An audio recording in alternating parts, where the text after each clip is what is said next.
Let me first greet. Good morning, church. Good morning to those on Zoom. Very great, nice to be with you this morning, and I want to thank our brother Jankel for choosing this hymn. And that's what we as song leaders do. We go through the sermon and we seek applicable. And now this morning, my message is, who is the Son of Man? In other words, it's a question that is asked. And here in this hymn that we have just sung, there's not a friend like the lowly Jesus, no, not one. No friend like him is so high and lowly, no, not one. There's not an hour that he is not near us. No, not one. And this is for me and you that lives and walks and talks with the Lord. Then we can sing it wholeheartedly. Now this morning, as I said,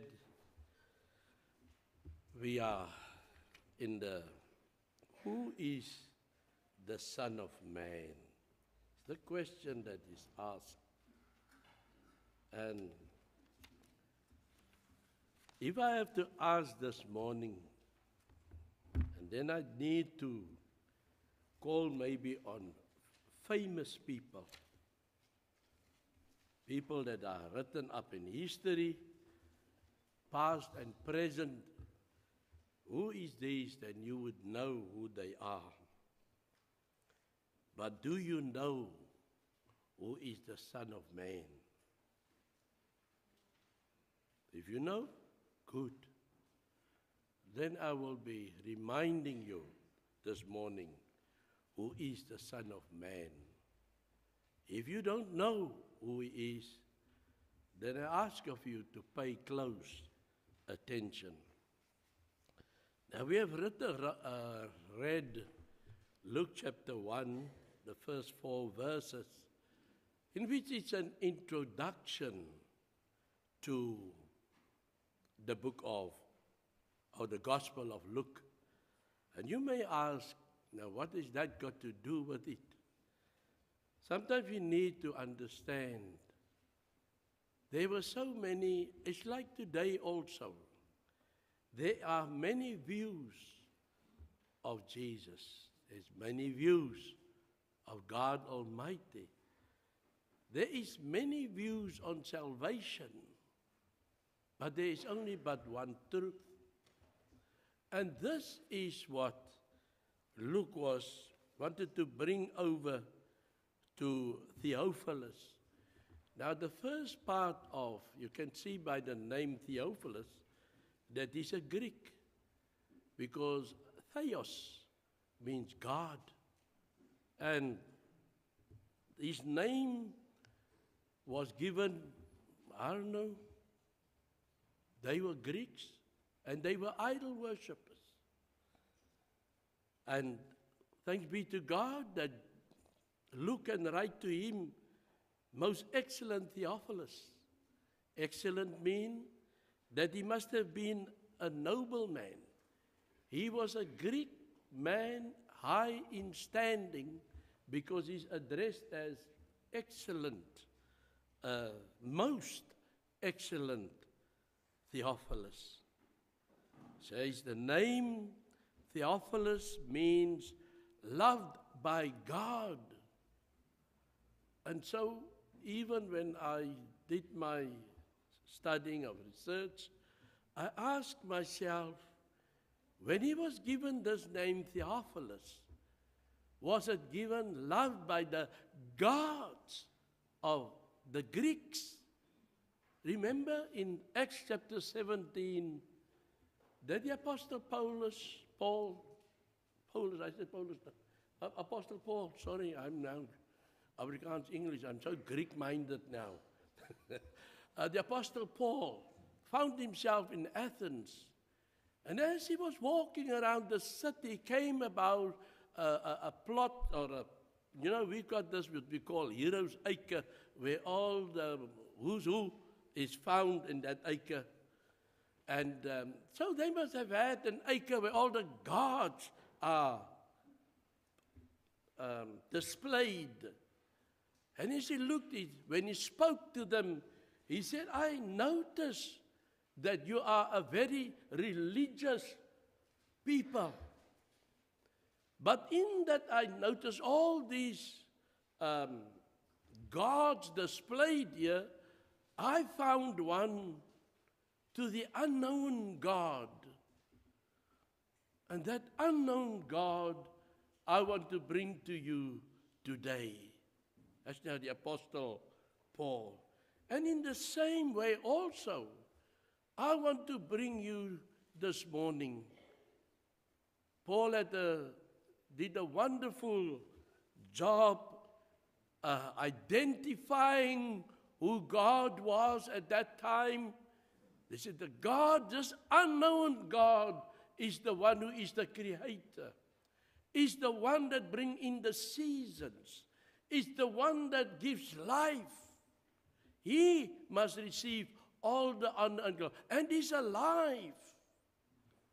So alive that when Paul came to the resurrection, they scoffed at him and they looked at him as a madman. And now this morning, we also must consider the Greeks. Well, thanks be to God Almighty that after his talk, many followed. And that is what the truth always stands out for. That there's always an ear that will listen. Remember, at every exhortation, even in the book of Revelation, when writing to the 7 churches, he that has an ear, let him listen, or let him pay attention, or let him hear. And so this morning, who is the Son of Man? And I'm going to go through the 7 stages or discussions that we will have. The Son of Man, the one who has power to forgive sins. He is Lord of the Sabbath. He was delivered into the hands of men. He did come not to destroy man's life, but to save them. He hath nowhere to lay his head. He was assigned to his generation. And he comes at an unexpected time. And so we're going to go through these 7 points. The hearers should understand that Jesus was not only divine, but human. And that the expression Son of Man, while not unique only to Christ or to Jesus, emphasizes his humility, of his humanity. He was but a man like me and you. Now in Luke, in the first 12 chapters of the book of Luke, seeing that it was written to, as we understand, to a Greek community, or to Greek listeners, or to instruct Greeks. This is how everything's fit together. That is why the Apostle Luke was writing, it seemed good for me also, having followed all things closely for some time past, to write an orderly account to you, most excellent Theophilus, that he was not go after the stories. Remember how Jesus was asking in Matthew 13, whom does the people say that I am? And they could say, oh, some of the people say, this is who you are. Some of the other people say, this is who you are. Some say you are an apostle. Some say you are Elijah. Some say you Jeremiah. Some say you just some holy man of the past that has come to life. Then Jesus would ask them, who do you say? I want to hear it out of your mouth.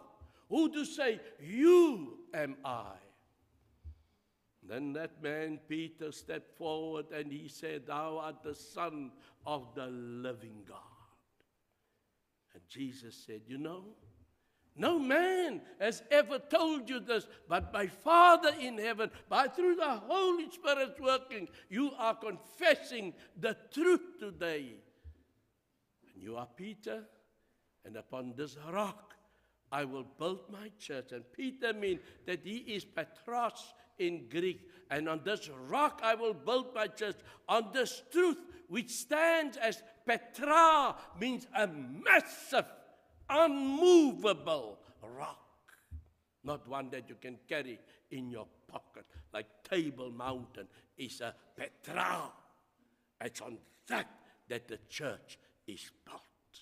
The statement that Jesus said, on this rock, thou art the Son of the living God. God himself testifying about it through Peter. And even when Jesus went through the waters of baptism, he said, this is my beloved Son, in whom I am well pleased. And in Matthew 17, when there was this, the Mount of Transfiguration, when Elijah and Moses were there in company with Jesus, the Apostle Peter said, let us build 3 tabernacles here, one for you, one for Moses, and one for Elijah. And Jesus' voice came out of heaven, which said, this is my beloved Son, in whom I am well pleased. Listen to him. Hear him. The Son of Man. And so in Luke chapter 5, verse 24, but that you may know that the Son of Man has power upon earth to forgive sins. He said unto the man who was paralyzed, I say to you, arise, take up your bed, and go to your house. He claimed to forgive sin was not just mere words. He put deeds to his words. Because while those that were doubtful of him, the Pharisees and the Sadducees, were saying, who is this man that he can say, your sins be forgiven you? And Jesus looked at them and said, is it better to say, your sins be forgiven you? Or is it better to say, stand up and walk? I'm not just going to say something. I'm going to do something. I'm going to prove it. I am the Son of Man. Take up your bed and go home. And that man just did that. He went home. And those that ridiculed Jesus, their tongues fell out of their mouths, so to say. But in fact, they swallowed their tongues. Because afterwards, they planning to kill this man, the Son of Man. So we find that Jesus can forgive sins. And he demonstrated it by proving, I am the Son of Man. Number 2, the Lord of the Sabbath. Luke 6, verses 5. And he said, the Son of Man is also Lord of the Sabbath. Jesus' disciples had been gathering grain and eating it out of their hands for nourishment. So they were walking past the grain fields, and they were hungry. And maybe we would also do it just for being smart or feeling I want to do something. But remember, on the Sabbath day, thou shalt not work. And they came and they took on the hand of the crop, and they got the leaves of the dust from the grain, so that the pure grain may be blown out all the chaff, and then eat it. That was a work. And that was against the Sabbath. And so there were those that were always the Pharisees, criticized Jesus' disciples for working on the Sabbath. And Jesus said this to them in Mark 2, verse 27, the Sabbath was made for man, and not man for the Sabbath. And he could say those words because the scripture says, and he said to them, the Son of Man is also Lord of the Sabbath. Who is the Son of Man? He is Lord of the Sabbath because he was created before the Sabbath were even brought in. He was the architect with God. When he said, let there be light, there was light. Let there be growth, there was growth. Let the earth separate from the sea, the earth separated. He was there when he made man. And when God rested from his works, it was Jesus. It was because he became man. It was him. So he is the Son of Man. He is also the Lord of the Sabbath. Don't come and tell me about Sabbath. I know what you can do and what you can't do on the Sabbath day. If it are to do right, you do it. You do not are misled by people's opinions. And so that day, the apostles, the Hebrews 4 verses 9 says, there remains therefore a rest to the people of God. Jesus is the Lord of the Sabbath rest that remains for the people of God. He will give us rest once this life is also done. Because there's two ways of looking at it. Is it just the seventh day? Or is it when our days are finished on this earth and we enter the rest that was prepared by God? So, Jesus said, walk. He asked them at one time, when your ass fell into, or your cow fall into, or your animal fall into the ditch, are you waiting for the next day to get it out? No, because it's important that it must come. Why can you look at it that way? But you suit yourself. That is why the Lord is Lord of the Sabbath, because he created it. Number 3, delivered into the hands of men. Luke 9:44 says, let these words sink into your ears, for the Son of Man shall be delivered into the hands of men. Jesus preparing his disciples. Jesus has just cast out a particular troublesome demon. His disciples could not do it. And the Father came and said, I spoke to your disciples. I told them to do it, and they could not do it. The disciples were amazed at the power of Jesus. While they were thinking of these things, Jesus told them that he would be delivered into the hands of men.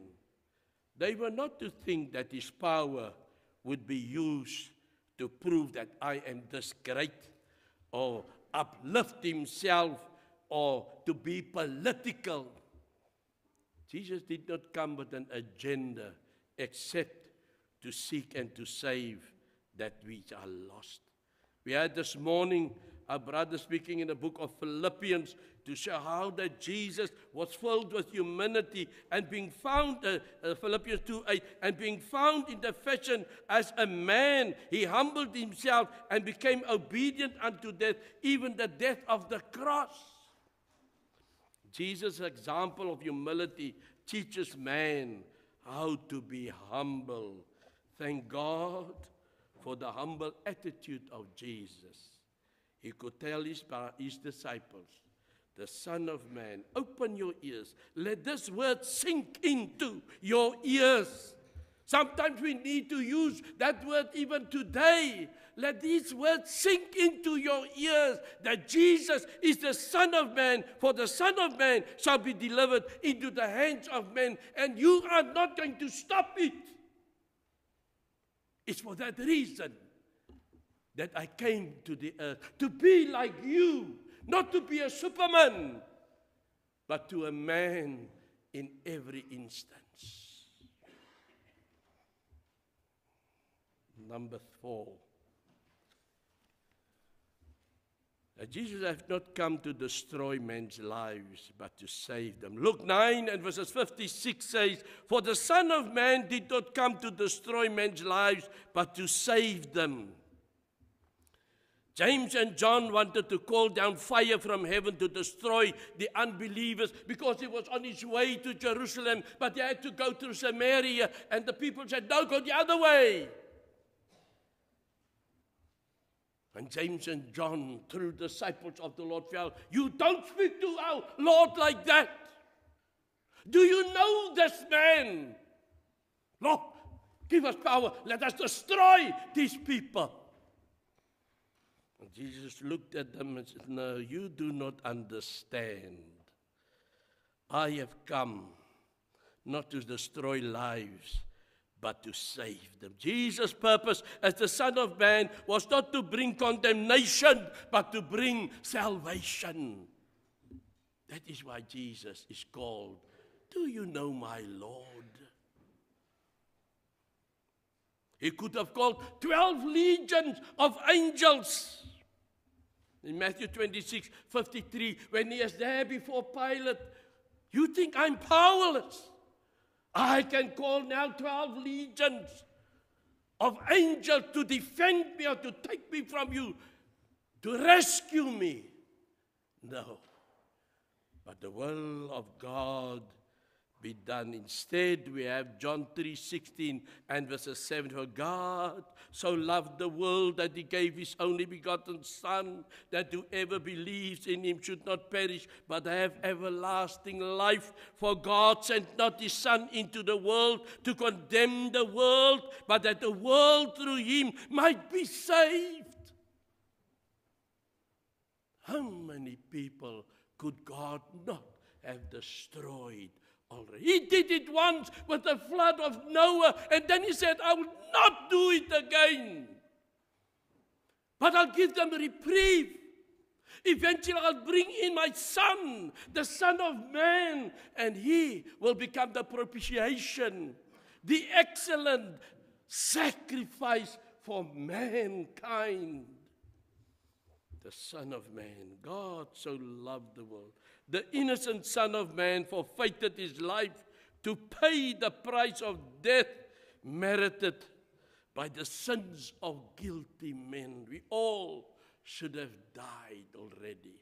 But because of the grace of God, because of Jesus interceding, God looked upon us with grace. Thank God that the Son of Man didn't bring destruction, but salvation. Fifth, says here, hath not where to lay his head. Luke 9 and 58 says, "And Jesus said to him, Foxes have holes, and birds of the air have nests, but the Son of Man has nowhere to lay his head." And you know what I've noticed in this? It says, Jesus said to him, this him, there's no credentials of him. There's no name. So we can have that. Luke could write to most excellent Theophilus. But this man cried out of the crowd. He cried. And Jesus said he had no name. He has no rank. It looks like there's no religion behind him. There's no status. He's neither rich nor poor. He's just a him. That is why Jesus answered him in this way. The foxes have holes. The birds of the air have nests. But because of you that are nameless, the Son of Man has nowhere to lay his head. Are you this morning a nameless person? Can God, Christ, address you as him? Can he address you as Stephen, or as Peter, or as James, or as John, or as Paul, or as Theophilus? Because it makes so much sense when your name is attached to it. He has nowhere to lay his head. Jesus wanted us to be clear as to what was in store for this man. Do you have place for me? The foxes has holes, the birds has air, as nests. I have nowhere. So ask the question properly and apply it to your life. To live the life that Jesus lived was to be a pauper or a very poor person. As the Son of Man, Jesus lived a life of poverty so we could be saved. Number 6, it was a sign to his generation. Luke 11:30 says, "For as Jonah became a sign to the Ninevites, so also the Son of Man will be to this generation." Now we know the history of Jonah, how he was sent on a mission, but his feet got cold, and he retracted, and he went to hide. And then God came to him. And eventually said, I am the reason why there's so much storms around you. Throw me into the waters. And then the scripture would say, a big fish, or a giant fish swallowed him. And Jesus was now using that. And he says, for as Jonah became a sign to the Ninevites, so also the Son of Man will be for this generation. Jesus had condemned the people around him for seeking a sign instead of God's word. And so this morning we find that we also need to be mindful of the words of the Lord. It says here in Matthew 12 and verses 40, it records Jesus as saying, for as Jonah was 3 days, now Jesus is more explicit here. For as Jonah was 3 days and 3 nights into the whale's belly, so shall the Son of Man be 3 days and 3 nights in the heart of the earth. And that we understand what the people are celebrating over the Easter weekend, 3 days and 3 nights. But it was more a sign for this generation. What sign do we need this morning? Jesus said, the sign of Jonah is for his people because they did not believe. They wanted to see signs. The sign of the Son of Man to that generation was the resurrection. Because for 3 days and 3 nights, he was in the belly of the ground, of the earth. And then on the 3rd day, he arose. Jesus would only be in the grave for a limited time. After this, he would come out. And in Luke 9:22, he would say, the Son of Man must suffer many things and be rejected of the elders and the chief priests and the scribes and be slain and be raised the 3rd day. What a sign! The religious leaders thought they had the upper hand. They had won. They had destroyed. But the 3rd day, Jesus arose. And that was the sign. He was the first fruit of the resurrection after death. 1 Corinthians 15 and 20 play on words. Once we have gone from this earth, once we have died in Christ, we will also be the first fruits. We will be raised after death. We will be raised, and we will also live forevermore with Christ. Number 7, he will come at an unexpected time. Therefore, Luke 12:40, therefore, you also be ready, for the Son of Man is coming at an hour that you may not know. Are we ready for that day? Are we ready for that day when Jesus would come at an hour that we will not be ready. Jesus is teaching the disciples to be expecting of his return. Remember when he prayed in the garden? Every time he came, he found them asleep. And then lastly told them, pray that this would not happen again. That after all this has settled down, you will be on guard. You will be expecting me to come. And the disciples of Jesus must be ready at all times. The Son of Man understands the temporal nature of man. Let us pray the prayer of the psalmist in Psalm 39 and verses 4. This is how the psalmist says, Lord, make me to know my end. And what is the measure of my days? Doesn't we all want to know that? Lord, make me to know my end. And what is the measure of my days? That I may know how frail I am. Let me know and understand all this.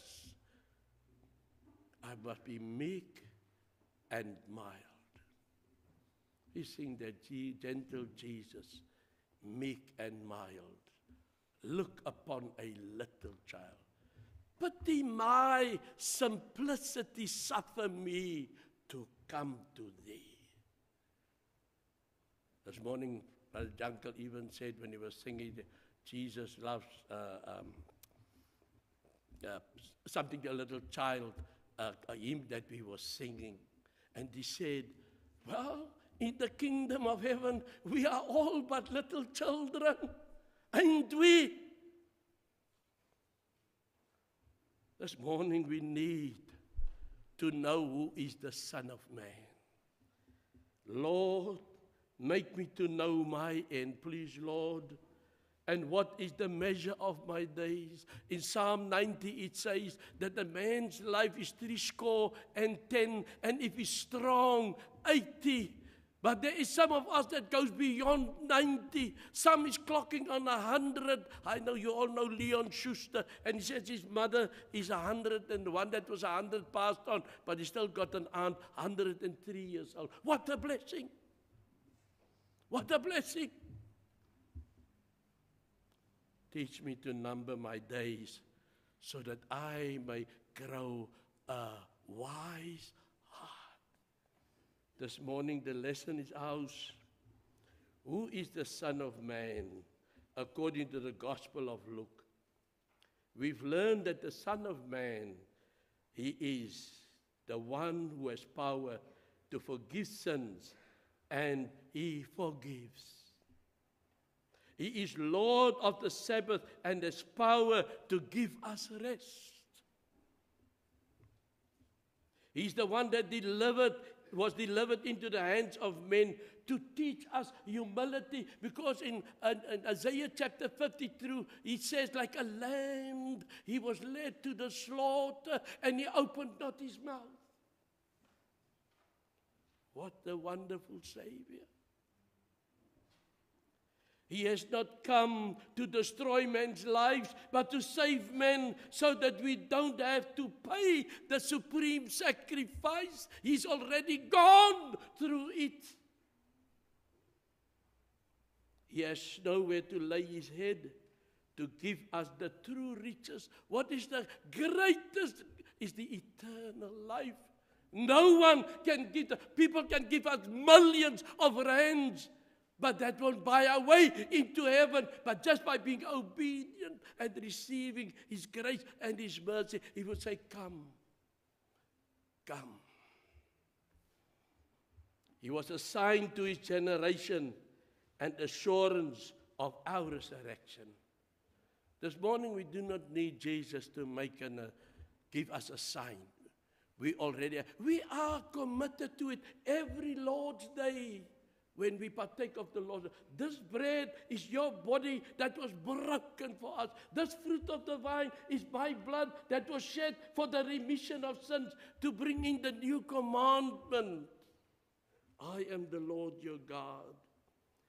He would come at an unexpected hour so that we can be ready at all times. Do you know the Son of Man? Do you know the Lord? Do you realize what He went through to pay the price for me and for you? 7:10, the hymn says, where He leads me, I will follow. Are you prepared this morning to follow the Son of Man? And as we are going to sing this hymn, I pray you consider in Jesus' name. Amen.